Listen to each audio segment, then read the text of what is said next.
So ang tanong ko lang po why the continued defiance on the part of the HOR?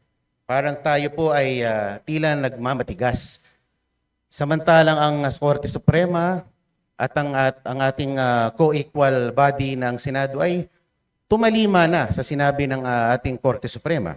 This administration has been characterized by, treating its political adversaries na pag malakas ang kalaban, i-disqualify, i-expel, i-impeach, or i-threaten na i-impeach. Bakit hindi lang naman po natin galingan? Meron pa naman po tayong 3 taon. Baka sakali, matalo natin si VP Sara sa 2028. Sa pagtatapos po ng 2024, sinabi po ng ating mahal na Pangulo na ang impeachment ay hindi importante. Sabi niya, this does not make any difference to any single Filipino life. So why waste time on it? And despite the admonition of the President, the House, through one-third vote, transmitted the articles of impeachment to the Senate. Why didn't we heed the call of the President? Why did the HOR defy the President's pronouncement? Gusto ko lang pong malaman kung bakit ganon. Parang hindi natin sinusunod ang mga pahayag ng ating Pangulo. Before the Honorable Mark, please proceed. Opo. At nung July 25, the Supreme Court, sabi nga nila, inilang dineklara ng articles of impeachment ay unconstitutional at void ab initio.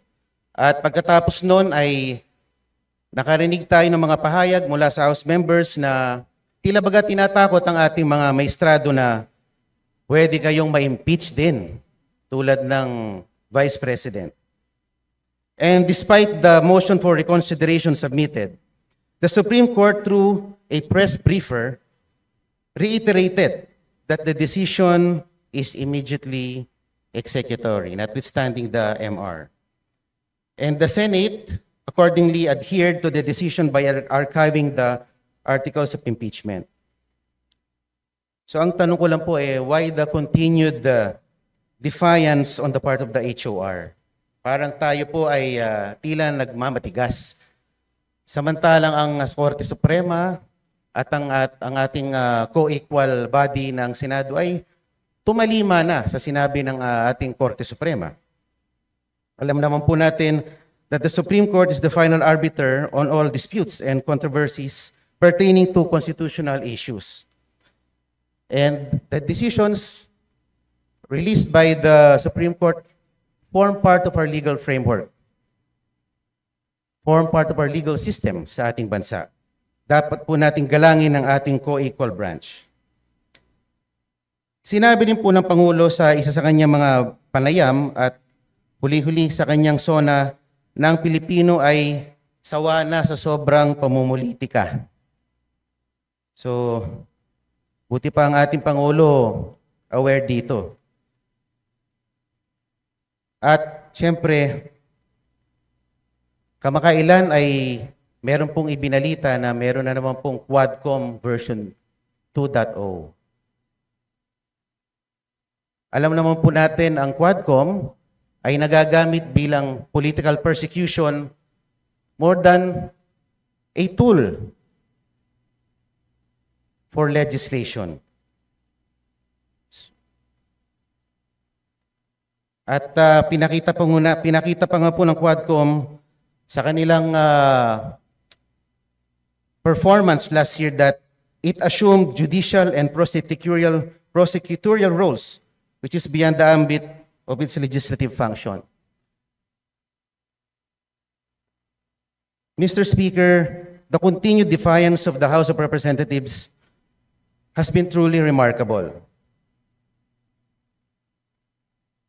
Sana naman po ay baguhin na natin ang ating estratehiya. Sa akin lang naman po. Dahil ako'y miyembro ng 20th Congress, bakit hindi po natin baguhin or reassess ang ating strategies? kaysa bumabakbak tayo ng bumabakbak ng ating political adversaries, bakit di na lang po natin galingan? Total, meron naman po tayong 3 taon pa para ipakita na tayo ay mahusay din sa pamamalakad.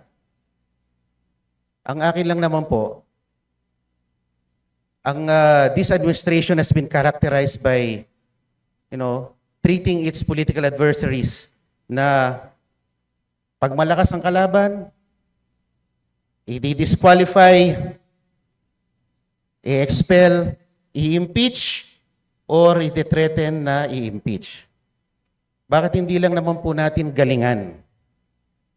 Meron pa naman po tayong 3 taon. Baka sakali, matalo natin si VP Sara sa 2028. Maraming salamat po. Madam Speaker, there being no other Madam member Speaker. who wishes to interpolate, I It's move still my time, Mr. Speaker. The Honorable Nonoy Libanan may proceed with his privileged speech. Mr. Speaker, gusto pong magpasalamat sa manifestation bagamat mahabang manifestation ni Congressman Marcolita. Pero yung sinabi po niya na may defiance ang House, parang narinig ko na may defiance ang House sa Supreme Court ruling. I beg to disagree, Honorable Marcolita, with that statement.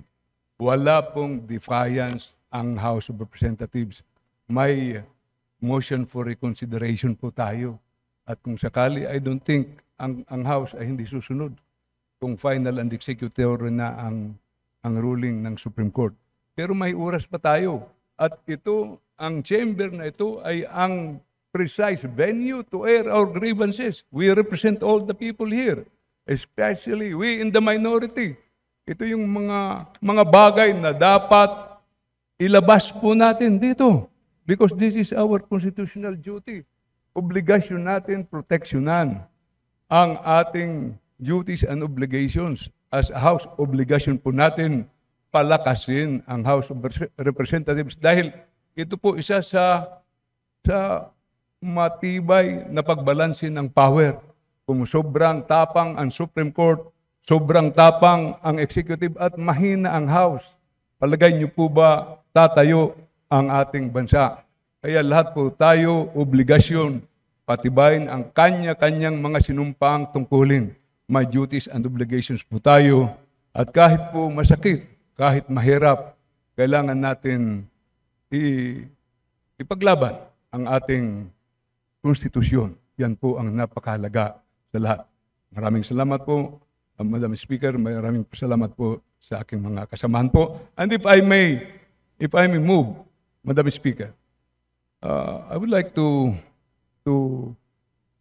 erase from the record the statement of the Honorable Marcolita that defiance of the House of Representatives. Hindi po tayo nagde-defy.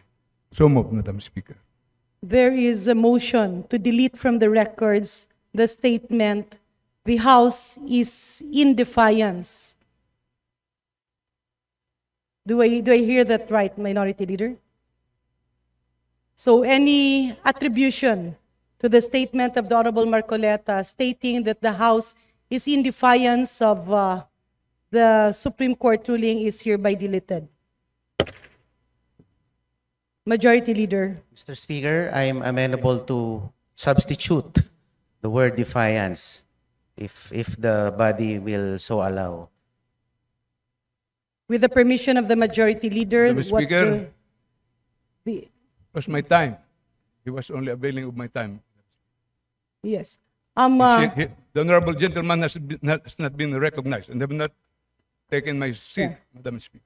For the record, we are in the privilege hour. The Honorable Nonoy Libanan has his time. He delivered his privileged speech entitled Senate Action to Archive the Impeachment Case of Vice President Sara Duterte, and the Honorable Marcoleta signified his intention to interpolate and then later on make a manifestation. There has been a motion from the Honorable Minority Leader that statements attributing to words such as defiance be deleted from the records. The Speaker has taken action on that.